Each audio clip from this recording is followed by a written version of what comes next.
Hello, and welcome to the Bible blog at mrkent.com. That's bibleblog.mrkent.com. And if you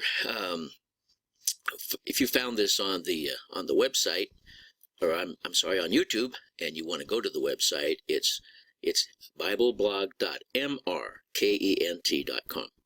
And if you found it if you're on the website, well then that's great. Today we're going to take a look at chapter 18 of Genesis, and I'm going to use the New King James Version. When I put something up on the screen, it will be the King James Version, the standard old-fashioned King James. So if you have your Bible, you might want to grab it and follow along, maybe make some notes, and if you're on the website and you look to the right of the video, you'll see a link to BibleGateway.com. You can go there, bring up the Bible, and read it online while you're listening. So let's go ahead and get started with chapter 18 and verse 1.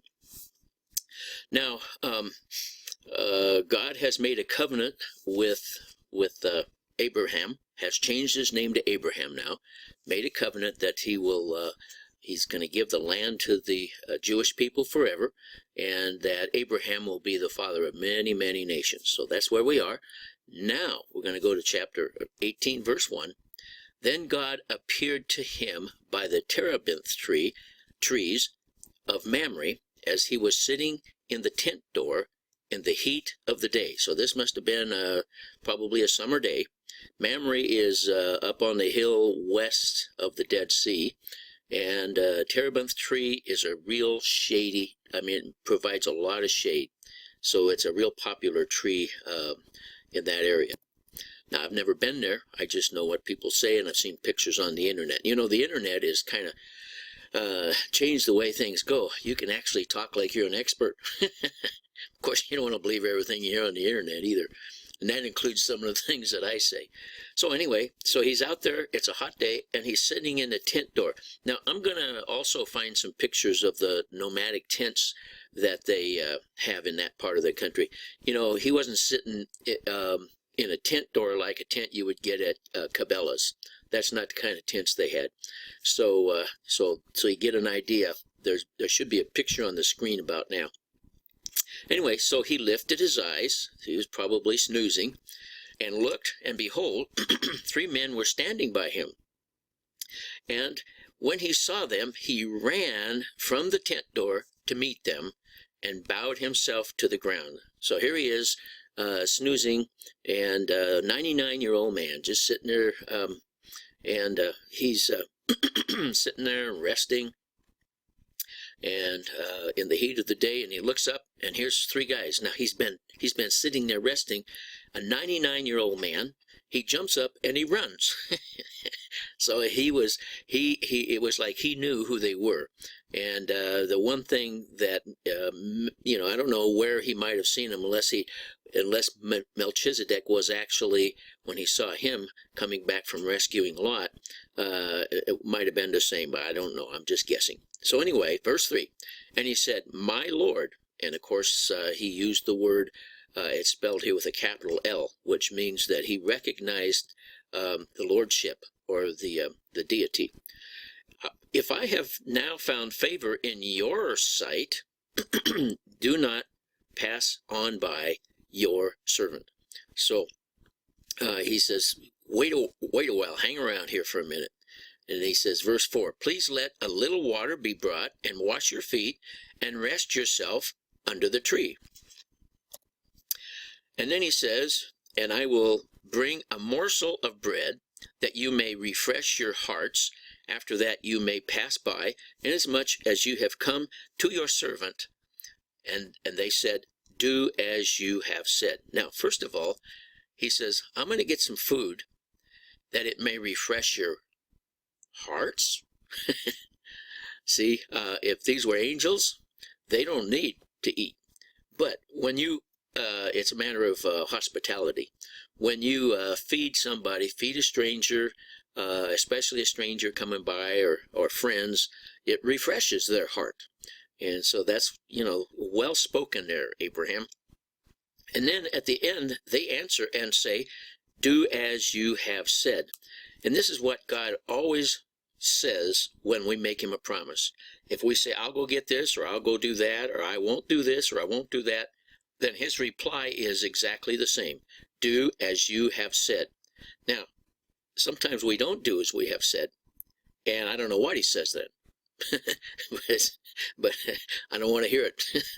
So anyway, verse 6, Abraham hurried. Man, he's on fire. Abraham hurried into the tent and to Sarah and said, quickly, so there's another quickly, make 3 measures of fine meal, knead it, and make cakes. So he tells Sarah, get in there and do this quickly. Verse 7, and Abraham ran. He ran to I got to turn the page here, to the herd, took a tender and good calf, gave it to a young man, and he hastened to prepare it. So this is his offering to the Lord, a tender and good calf. He's got the right idea, because if you remember when he met Melchizedek, he tithed to him. And our tithe should come off the top. I mean, that's just a good principle. If you really want to serve the Lord with your tithe, you don't wait till you pay the bills and give him what's left. You start out by tithing, and then you pay the bills. And if you do it with the right heart, because I've heard people promise, if you do it that way, you'll always be, you'll be wealthy. Well, no, that's not the idea. The idea is it's in your heart. You do it with your heart because you love the Lord, and then he will bless you. He doesn't bless you because you do things. He blesses you because of what's in your heart. So anyway, we'll move on. And so, and he hastened to prepare it. In verse 8, so he took butter and milk and the calf which he had prepared, and set it before them, and stood by them under the tree as they ate. So he was probably pretty much out of breath, so he just kind of stood there. And he was also, he had also said, let's flip back here to, if I can just find it real quick, verse 3. He said, my Lord, if I have now found favor in your sight, do not pass by your servant. So he recognizes that he's a servant, and when a servant is doing his job, he stands by while and watches the other folks enjoy themselves. I used to, when I was going to college, I worked at a restaurant, real fancy restaurant. And one of the things that you did was you watched all these people come in. They came out to enjoy themselves. And when you were a good servant, generally you got a pretty good tip. But the idea was to just stand there quietly and wait until you hear what's next to do. So anyway, he stands there. He didn't sit. And verse 9. Then they said to him, must be when they were all through eating, then they said to him, where is Sarah, your wife? So he said, here in the tent. And he said, I will certainly return to you according to the, now this is the Lord saying, I will certainly return to you according to the time of life, and behold, Sarah your wife shall have a son. Now in parentheses it says in my Bible, Sarah was listening in the tent door, which was behind him. So he says, I'm going to return to you in the time of life, and Sarah, your wife, will have a son.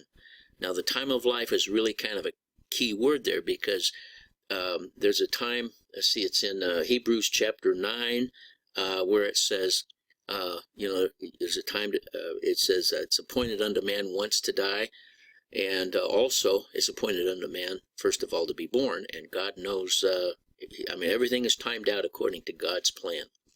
So he says that. Now in verse 11, now Abraham and Sarah were old, well advanced in age, and Sarah had passed the age of childbearing.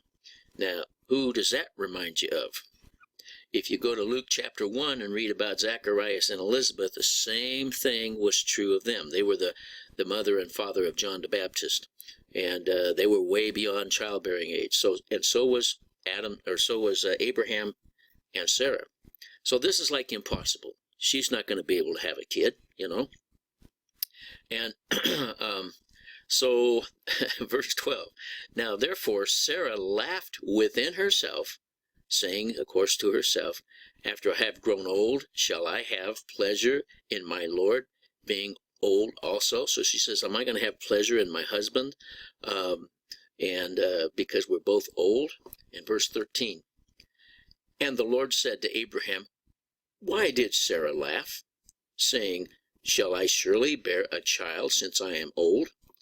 Now, it said she laughed within herself up in verse 12. So she didn't laugh out loud. And the Lord says, why did Sarah laugh, saying, shall I surely bear a child since I am old? So he knows our hearts. He knows our thoughts. You don't hide anything from God. And there's a perfect example of why. Okay, verse 14. So then he says, is anything too hard for the Lord? And he said pretty much the same thing to Zacharias and Elizabeth. And he says, at the appointed time, it's appointed unto man, at the appointed time I will return to you according to the time of life, and Sarah shall have a son. Okay, so I mean, you don't argue with God, but listen to what she says next. Verse 15, but Sarah denied it, saying, I did not laugh, for she was afraid. And he said, no, but you did laugh. So, you know, the judgment seat of Christ, when we all have to stand and answer. And of course, you know, the thing is you don't want to be at the great white throne. That's the judgment seat for people who have rejected Jesus. You want to be at the judgment seat of Christ, where you'll be judged for your works, good and bad. And, you know, you might want to, at that point in time, you might want to say, no, I didn't. But you won't say that, I can guarantee you. But she argued with him. And then, so that's verse 15. Now, verse 16, we get into a different scenario. Then the men rose from there and looked towards Sodom, and Abraham went with them to send them on their way. So, if you remember, in previous chapters, his nephew Lot, Abraham said, you pick out which way you want to go, and I'll go the other way, because their herds were too large and they were interfering with each other, and their herdsmen were arguing with each other. And so Lot, rather than staying in the promised land in Canaan, he went across the Jordan. He looked across the Jordan and he saw the beautiful land over there, and he said, that's where I want to go. So Abraham took the sagebrush and the bushes, and Lot took the well-watered plain, as it says, and he camped near Sodom, and eventually was in Sodom. So that's where Lot, his nephew, lives. Okay. And the Lord said, shall I hide from Abraham what I am doing? So now he's talking with Abraham standing there. And so through his sovereignty, he brings Abe into the picture. God sometimes does things or speaks to us in such a way that he kind of gives us an idea or help in answering problems that we have. And you know, you can be praying, and in the middle of the prayer, he'll give you the answer. So he's speaking this so that Abraham can hear it.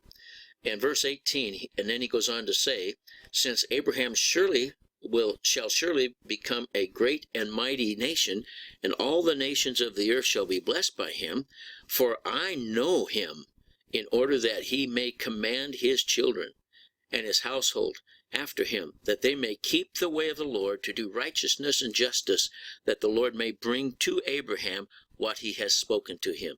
Now, that's kind of a long sentence, but let's just go back and look at the first part of verse 19. For I have known him. Okay? Now, God knows every one of us. And apparently, what he sees in Abraham's heart, and that's where the Lord looks. He looks on the heart.